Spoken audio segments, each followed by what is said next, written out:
Good morning students. Today we discuss about some basic term in this chapter. हमने mono hybrid और die hybrid cross पढ़े थे, उन्हें बहुत सी टर्म आई थी। उन टर्म की डेफिनेशन नहीं पता हो तो देखो ये डेफिनेशन दे रखी है। सबसे पहले टर्म है जीन। जीन क्या होता है?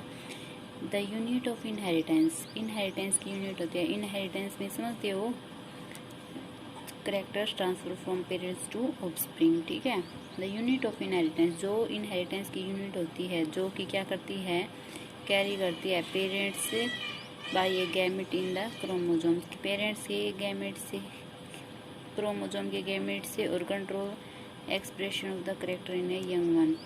यंग वन के करेक्टर के एक्सप्रेशन को भी कंट्रोल करती है कौन? जीन। मतलब कि करेक्टर्स को इनहेरिटेट करती है और उनके एक्सप्रेशन को कंट्रोल करती है। सिंबल क्या होता है जीन्स का? इसे हम कैपिटल लेटर में डिनोट करते हैं तो वो होगा डोमिनेंट ट्रेट होता है। अगर स्मॉल लेटर में डिनोट करते हैं जीन को, वो क्या होता है? रिसेसिव ट्रेट होता है। तो ये लेटर होते हैं, जैसे प्योर टाल है तो टी से डिनोट करेंगे, हाइब्रिड है टी कैपिटल टी और स्मॉल टी से, और ड्वार्फ है तो स्मॉल टी से। ठीक है, उसके बाद टर्म है एलील या एलोमोर्फिज। एलील क्या होता है?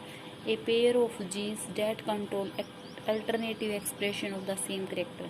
क्या होता है? एक पेयर ऑफ जीन्स होता है जो क्या करता है, सेम करेक्टर के एक्सप्रेशन को कंट्रोल करता है। ठीक है, सेम करेक्टर के जो एक्सप्रेशन होता है, अल्टरनेटिव एक्सप्रेशन, उसको कंट्रोल करता है, और ये होमोलोगस क्रोमोसोम्स के ऊपर प्रेजेंट होता है, सेम लोकाई पे। ठीक है, जीन लोकस क्या होता है? एक स्पेसिफिक रीजन होता है क्रोमोसोम्स का, जो कि एक सिंगल जीन या एलेल्स को रिप्रेजेंट करता है, जिसे क्या कहते हैं? Gene locus. ठीक, उसके बाद है डोमिनेंट एंड रिसेसिव एलिमेंट। जो एलिमेंट हमेशा अपने आप को एक्सप्रेस करते हैं और अपने ही कॉन्ट्रास्टिंग एलील्स के प्रेजेंस में भी वो अपने आप को एक्सप्रेस करते हैं, उसे क्या कहते हैं?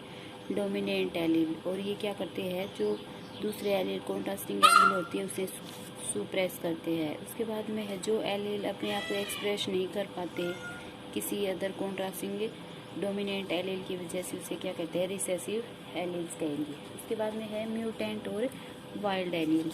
म्यूटेंट वाइल्ड एनिमल्स एलील्स क्या होते हैं? डोमिनेंट एक्सप्रेशन होता है और पॉपुलेशन में ये वाइडली सेपरेट होते हैं, उसे हम क्या कहते हैं? वाइल्ड एलील कहते हैं। और जो एलील्स में वाइल्ड म्यूटेशन होता है, वाइल्ड एलील्स के अंदर जो म्यूटेशन आ जाती है, वो जो रिसेसिव इन एक्सप्रेस होते हैं, एक्सप्रेशन शो नहीं कर पाते और पॉपुलेशन में कम ही प्रेजेंट होते हैं, उसे हम क्या कहते हैं? म्यूटेंट एलील कह सकते हैं। ठीक है, उसके बाद में है होमोजाइगस और हेट्रोजाइगस ऑर्गेनिज्म। होमोजाइगस ऑर्गेनिज्म क्या होते हैं? वे ऑर्गेनिज्म होते हैं जिसमें दोनों करेक्टर्स सेम लोकस के, होमोलोगस क्रोमोसोम के सेम लोकस पे प्रेजेंट होते हैं, और जो क्या होते हैं? आइडेंटिकल होते हैं। एग्जाम्पल के लिए देखते हैं टी टी, ये दोनों एलील से ये क्या है? होमोजाइगस है, ये हाइट के लिए डिनोट करते हैं। ठीक है, उसके बाद है हेट्रोजाइगस ऑर्गेनिजम्स। हेट्रोजाइगस क्या होते हैं? वे ऑर्गेनिजम्स दो एलील्स के करेक्टर, टू एलील्स के करेक्टर से जो क्या होते हैं? होमोलोगस क्रोमोसोम्स की लोकाई पे प्रेजेंट होते हैं, वो क्या होते हैं? Heterozygous organisms. जैसे टी कैपिटल टी और स्मॉल टी एलील्स होते हैं, ये हेट्रोजाइगस होते हैं और हाइट इन पी प्लांट में। उसके बाद में है F1 जनरेशन, जो कि मोनो हाइब्रिड और डाई हाइब्रिड क्रॉस दोनों में आई थी, जिसे हम क्या कह सकते हैं? फर्स्ट फिलियल जनरेशन भी कहते हैं।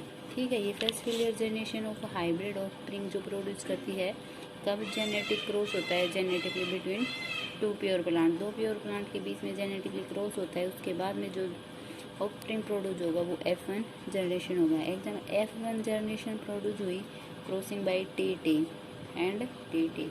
कैपिटल टी और स्मॉल टी के बीच में क्रॉसिंग होगी तो वेरिएंट कंसिस्ट करेगा कैपिटल टी और स्मॉल टी इंडिविजुअल। ये है F1 जनरेशन। उसके बाद में F2 जनरेशन क्या होती है? ये सेकेंड फिलियर जनरेशन होती है यंग वंस की।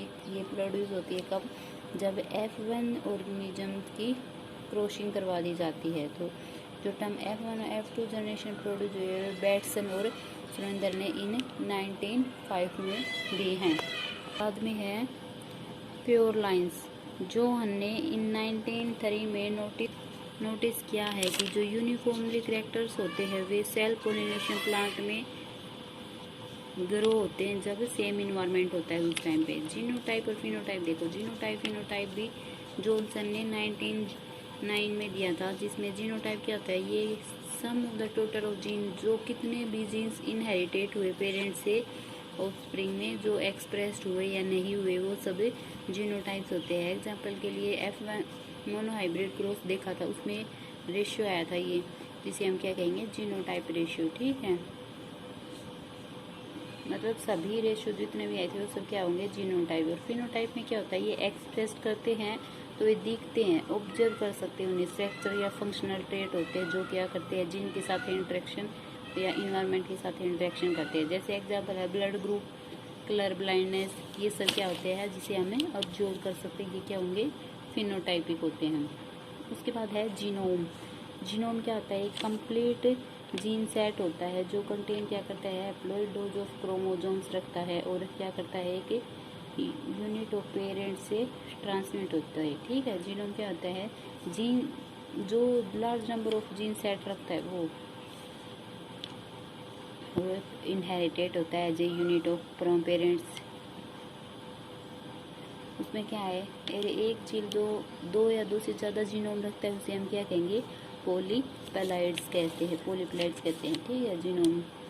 जीन पूल क्या होता है ये, और देखो सभी जो जीनोटाइप्स होते हैं इंडिविजुअल वे क्या होते हैं, ब्रीडिंग पॉपुलेशन को मेकअप करके एक जीन पूल की फॉर्मेशन करते हैं। फिर जीन कंबाइन होकर जीनोम, और जब जीनोम भी ब्रीडिंग करके पॉपुलेशन मेकअप कर लेते हैं, किसको, जीन पूल को कर लेते हैं। ये देखो भाई आपकी बेसिक टर्म थी, शायद ये इस चैप्टर में हेल्प करेंगी। ठीक है, और अच्छे से अपने प्रिपेयर कर लेना भाई। Thank you.